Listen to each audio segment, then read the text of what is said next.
हरि ओम नमस्कार अनि स्वागत छ यहाँहरूलाई मित्रहरू हाम्रो नील किरण टिभी युट्युब च्यानलमा। म आज दशैंमा टीका लगाउँदा दिइने आशीर्वाद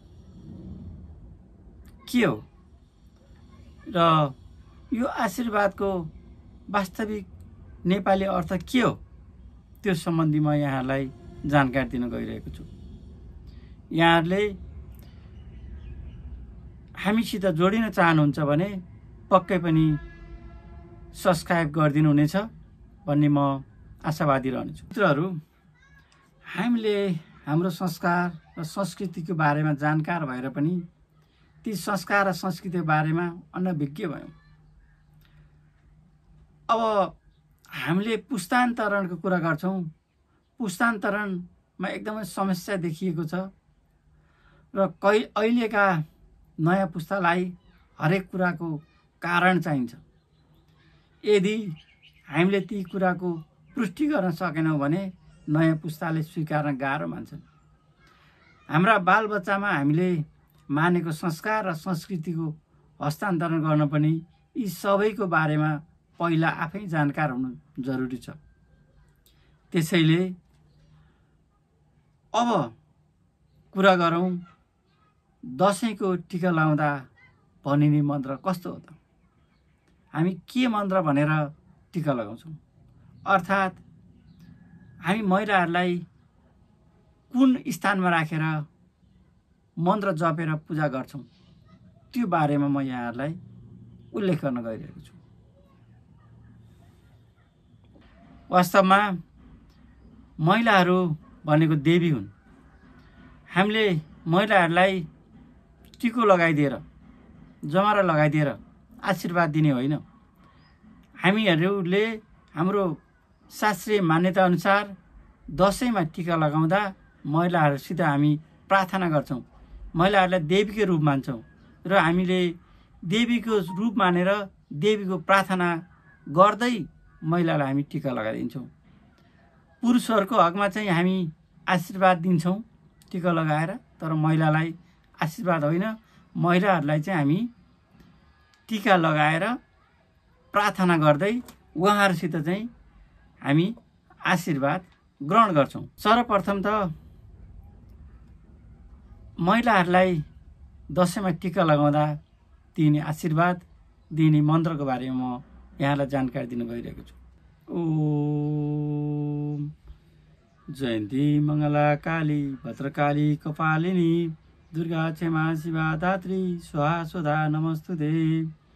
जय तुम देवी चामुण्डे जय भूतार्थी हारिणी जय सर्वगति देवी कालरात्रि नमस्तुते। र मैले उच्चारण गरेको यी मन्त्रको अर्थ के हो त महिलाहरूको? अर्थात् सबैभन्दा उत्कृष्ट एवं विजयशालिनी माता जयन्ती। यहाँलाई थाहा छ नि, जयन्तीको नाम हरेक ठाउँमा सुन्नुभएको छ। उहाँ एकदम विजयशालिनी माता हुनुहुन्छ, जयन्ती हुन्। यसै गरी आफ्ना भक्तहरूलाई जन्म र मृत्युको चक्रबाट मुक्ति दिने माता, मोक्ष प्रदायिनी माता चाहिँ मङ्गला हुन्। र यसै गरी प्रलयकालमा सम्पूर्ण सृष्टि नै निलिदिन सक्ने महादेवीको नाम हो काली। यहाँले कालीको नाम त धेरै सुन्नुभएको छ नि। अहिले हामी काली मातालाई पूजा गरिरहेका छौँ नि नौरथाभरि। यसै गरी हातमा कपाल र गलामा मुण्ड माला धारण गर्ने देवी हुन् कपालिनी। र अष्टाङ्ग योग उपासना र कर्म मार्फत दुस्साध्य भनेको एकदमै ज्यादै कठिन साधना गरेर प्राप्त गर्ने देवी हुन् दुर्गा माता। र आफ्नो करुणाका कारण सम्पूर्ण भक्त मात्र होइन, विरोधीहरूलाई पनि क्षमा दिनेवाली माता जगत जननी नै हुन्। र शिवकी अर्धाङ्गिनी बनेर संसारको कल्याण गर्ने माता शिवा माता हुन्। र सम्पूर्ण प्रज्य भनेको सांसारिक माया र अलौकिक शक्ति छल गर्न सक्ने कि देवी स्वामिनी माता हुन् धात्री र यज्ञ भाग ग्रहण गरेर देवताहरूलाई पोषण दिनेवाली माता हुन् स्वाहा। हामी कहिलेकाहीँ यज्ञमा नि स्वाहा भनेर गर्छौँ नि, स्वाहा हुन्। र श्रद्धा पिण्ड र तर्पण गरेर पितृलाई पोषण दिने माता चाहिँ स्वधा हुन्।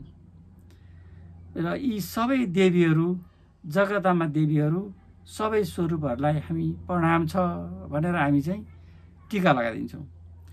हे देवी चामुण्डा, तपाईँको जय होस्। सम्पूर्ण प्राणीहरूको पीडा हर्नेवाली देवीको जय होस्। सबैको आत्मा र सबैको ब्रह्माण्डमा सर्वत्र रहनेवाली देवी तपाईँको जय होस्। माता काली, तपाईँलाई मेरो नमस्कार छ भनेर चाहिँ नि महिलाहरूलाई यसरी आशीर्वाद दिइन्छ। मित्रहरू, आयुर्दुण सुते श्रेयं दशरथे शत्रु क्षयं राघवे ऐश्वर्यं नौसे गतिश्च पवने मानस दुर्योधने शौर्यं शान्तनवे बलं हलधरे सत्यञ्च कुन्ती सुते विज्ञानं विदुरे भवति भवतां कीर्तिश्च नारायणे। यो श्लोक कुनै धार्मिक पुराण अन्तर्गतको होइन मित्रहरू। यो श्लोक विशेष गरी नेपालमा मात्र प्रयोग हुन्छ। यो श्लोक नेपालका राजाहरूलाई टीका लगाउँदा प्रयोग भएको हुन सक्ने भन्ने संस्कृत भाषाका ज्ञाताहरू बताउँछन्, किनकि यसमा रहेका सबै पात्रहरू राजपरिवार अन्तर्गत छन्। त्यसैले यसलाई सुरुमा कुनै राजपुरोहितले राजालाई आशीर्वाद दिन बनाएको श्लोक हुन सक्छ। अब यसमा के भनिएको छ त, यसको नेपाली भाषामा हामी बुझौँ। यस मन्त्रमा गुरु द्रोणाचार्यको पुत्र अश्वत्थामाको जस्तै आयु होस्, दशरथ राजाको जत्तिकै सम्पत्ति होस्, शत्रुको नाश गर्न भगवान राम चाहिँ पराक्रमी हुनु, नहुस राजाको जस्तै ऐश्वर्य होस्, हावाको जस्तै गति होस् र दुर्योधनको जस्तै मान सम्मान मिलोस् भनिएको छ। विद्वानमा विदुर बराबर हुनु, भगवान नारायणको जस्तै कीर्ति होस् भनिएको छ। यो मन्त्रको सार यही नै हो मित्रहरू। यसमा उल्लेख गरिएका पात्रहरूको बारेमा जान्नको लागि यो आख्यानको जरुरी हुन्छ। यदि कसैले श्री भागवत महापुराणका कथाहरू सुन्नुभएको छ भने यसमा सबै पात्रहरूको बारेमा उल्लेख छ। यहाँ अश्वत्थामा, दशरथ, भगवान राम, नहुस, पवनदेव, दुर्योधन, कर्ण, भगवान कृष्णका दाई बलराम, युधिष्ठिर, विदुर र भगवान नारायणलाई उदाहरणीय पात्र बनाइएको छ। यसबाट प्रष्ट हुन्छ कि यी माथि उल्लेखित गरिएका बनाएका पात्रहरू जस्तै तिमी पनि बन्न सक भनेर चाहिँ हामीले टिको लगाउँदाखेरिमा चाहिँ आशीर्वाद दिने गर्छौँ। पुरुषहरूलाई, छोराहरूलाई अथवा चाहिँ आफ्नो चाहिँ आफूभन्दा आफूले टिका लगाइदिने व्यक्तित्वहरूलाई, तर महिलाहरूलाई टिका लगाउँदा चाहिँ हामी आशीर्वाद लिन्छौँ। भगवान देवीको स्वरूप मानेर पूजा गर्छौँ। पूजा गर्ने मन्त्रहरू चाहिँ हामी महिलाहरूलाई जप्छौँ मित्रहरू।